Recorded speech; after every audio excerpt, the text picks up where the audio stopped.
There's a particular kind of athlete that I want to speak to for this video. You are an athlete who had an injury, maybe your shoulder or your neck, your knee, your back, your ankle, whatever it was. But it's something that happened a year ago, or it might have happened 10 years ago. It doesn't matter. But here's the point. Technically, you recovered. So you're an athlete, you had an injury sometime in the past and you recovered. You went through your treatment, you did all the resting right, you did all the rehabilitation exercises correctly, on that little sheet of paper that they sent you home with that you definitely followed, and you may have even been told that everything healed, but you never train normally again. You can still train maybe, but you're having to work around where you got injured. You are warming up for far longer than when you were a little bit younger, and you are starting to avoid positions. You're starting to avoid movements that used to feel automatic. And you might be able to still exercise, but you don't completely trust what's going to happen when the weight gets heavy, when you become tired, or when your sport starts to become more dynamic and unpredictable. And every time that area hurts, it stiffens up or it flares up, you think every single time, here we go, it's that old injury again. How's it gonna bugger me again? But what if the injury isn't actually the main thing that's holding you back? Because didn't it technically already heal? What if instead the bigger problem was that things never were properly rebuilt after the injury? Before I go any further, I want to be really clear here. I am not saying that chronic pain and injuries are imaginary. I'm not saying that tissue damage never matters, and I'm definitely not saying that you should ignore new or severe or unexplained symptoms. Your injury was real. But healing an injury and rebuilding an athlete, that's not the same process. And that distinction actually explains why so many athletes technically recover from injuries, but they never feel like themselves again. And that's because an injury can change more than just that injured area. When you get an injury, typically any kind of like sports injury, obviously you get a painful area, but that's not the only thing that changes. It's not just simply that you have pain in that spot. You stop loading that area of your body. You stop using certain positions. You change how you move. This is what you call a compensation. So you reduce your training in some way. You avoid speed, you avoid impact, you avoid fatigue, or at least at the intensity that you used to do it at. And sometimes you stop trusting movements that, you have to really think about doing it. You simply find another way to do things. And over time, the modified version, the compensation, that will become normal. It will become a habit, meaning you're not thinking about it anymore. You're doing it automatically. So think about what happens. Let's say you have a healthy track and field athlete. Let's say they stop sprinting for 6 months. They're healthy, but now their speed drops after 6 months. Their tolerance for sprinting drops. Their confidence drops. Nobody's going to look at that athlete and be like, they are permanently broken. We understand that they're no longer prepared for sprinting or as prepared just simply because they stopped doing it. But after an injury, athletes often interpret the same loss of preparation very differently. They experience weakness, stiffness, hesitation or discomfort, and they conclude that the original injury must still be there even if it's been a decade since it's happened. And sometimes that is relevant, but sometimes your body has simply adapted to everything that you stopped asking it to do. Healing is not the same as rebuilding. It should be, but in practicality it's not. And a lot of rehab work has an understanding of the first few objectives, and this is all it does, which is that they reduce pain, they restore basic movement, and they help the person to return to basic work, such as helping them to be able to walk, to sit, to climb the stairs, and to manage their daily life. And don't get me wrong, those are very valuable outcomes. Not being able to do those things, that's a pain in the ass. But it's not the same thing as preparing somebody for boxing, for running, for grappling, for weightlifting, and for competition, for whatever sport. Daily life may be more than just picking up a shopping bag. Your sport might ask you to absorb a lot of force, to move quickly and to react under fatigue, and demand this movement hundreds and hundreds of times. Daily life is normally a bit more controlled. Sport, however, is often very fast, it's unpredictable, and it's emotionally charged. So an athlete can be completely functional in ordinary life while still being dramatically underprepared for the thing they actually care about, which is their sport. Being healed enough for life is not always rebuilt enough for sport. And this is where a lot of athletes become confused.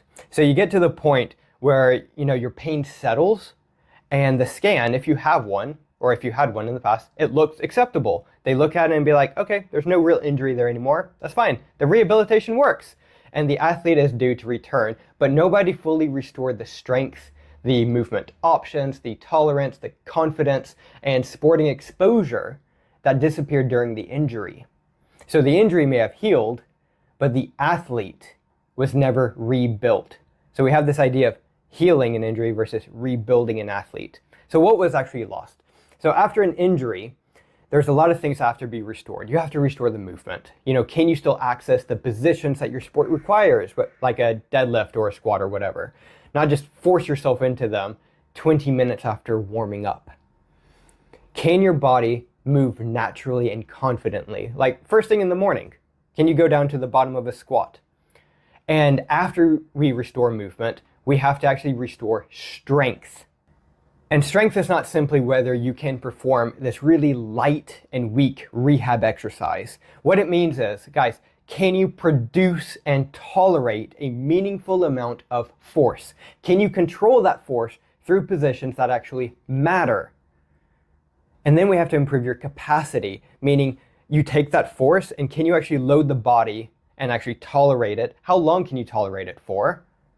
And under what level of fatigue can you continue to tolerate it? And then we develop confidence. Because we have to remember, confidence is not something that you talk yourself into. For example, you can't affirm your way back into trusting a shoulder during sparring. You cannot simply decide to trust a knee when changing direction at high speed, say if you're playing rugby or football.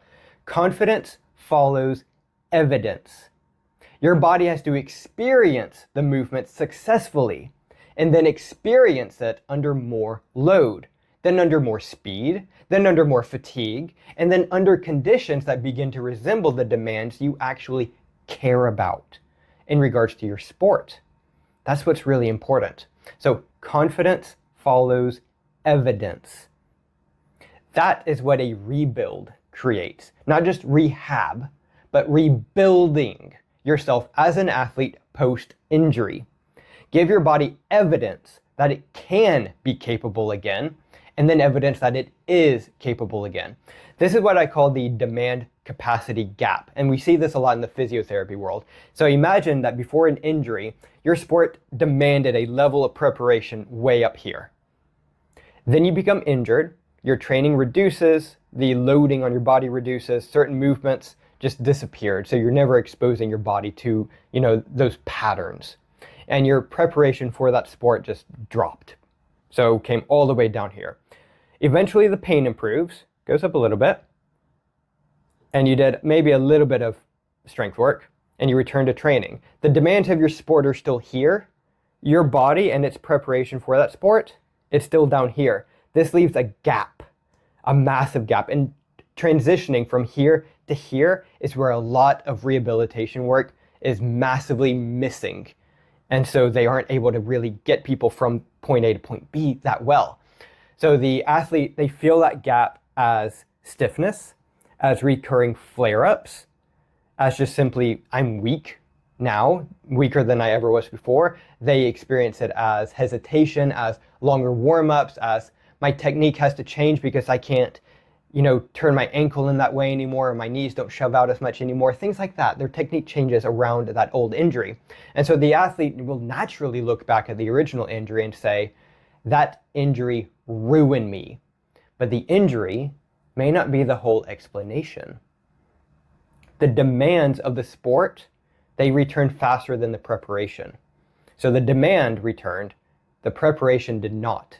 It didn't come up to match the preparation. And this is why a lot of physio does not solve long-term issues.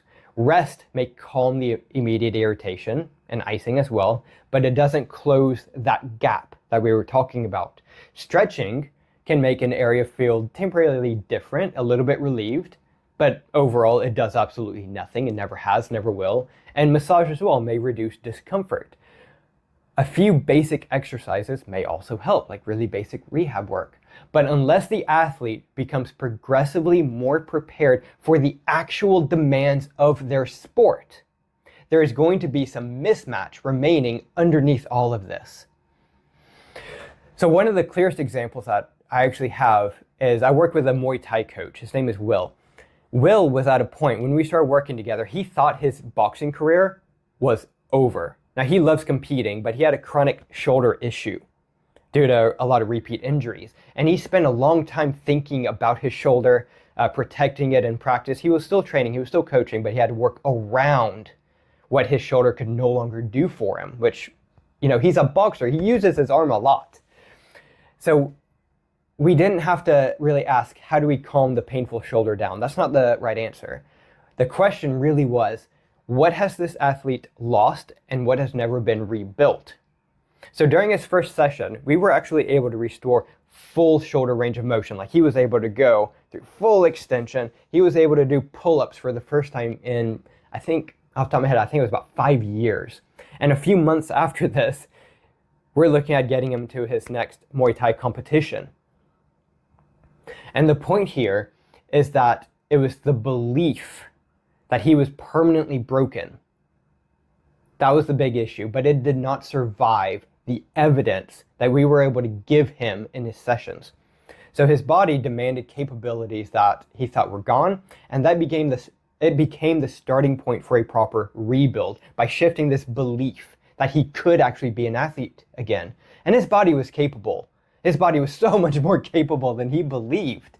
And it didn't take long to really swap his mindset on this. But this was the first thing that had to change, because it showed us that the process of being an athlete, a competitive athlete, was still possible. And this is what proper rebuilding looks like. Properly rebuilding an athlete, it doesn't mean throwing them straight back into, you know, the movement that they fear and hoping for the best. It doesn't mean just throwing them back into sparring and hoping that things work. It means working progressively. Number one, restore the movement options that they need. They need to have options. Then build strength through those positions.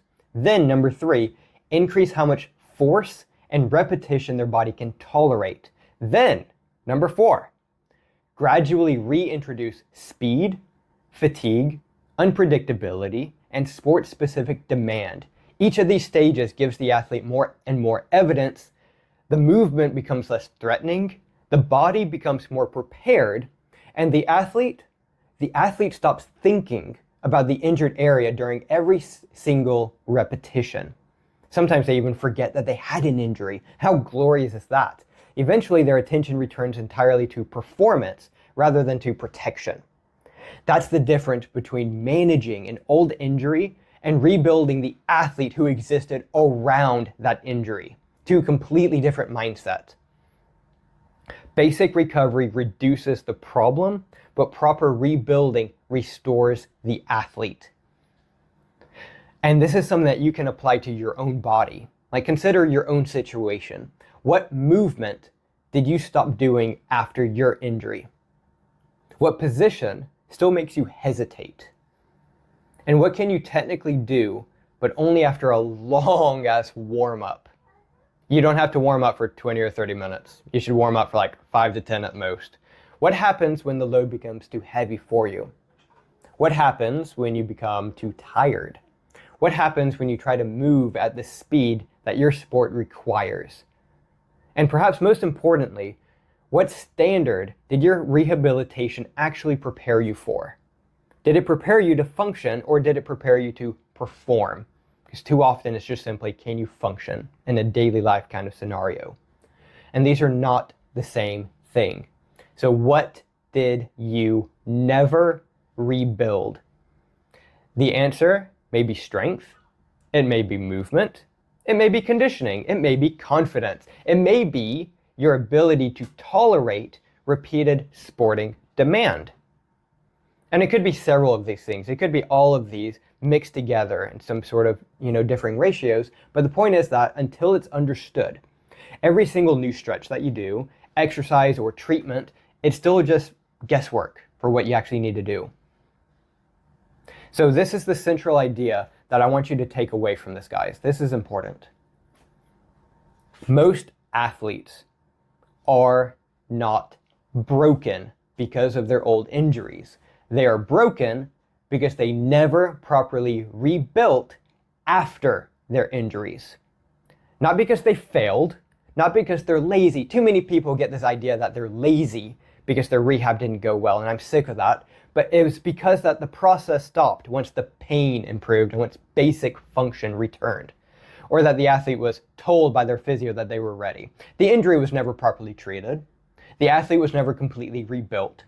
And this is why I created the Athlete Rebuild Self-Assessment.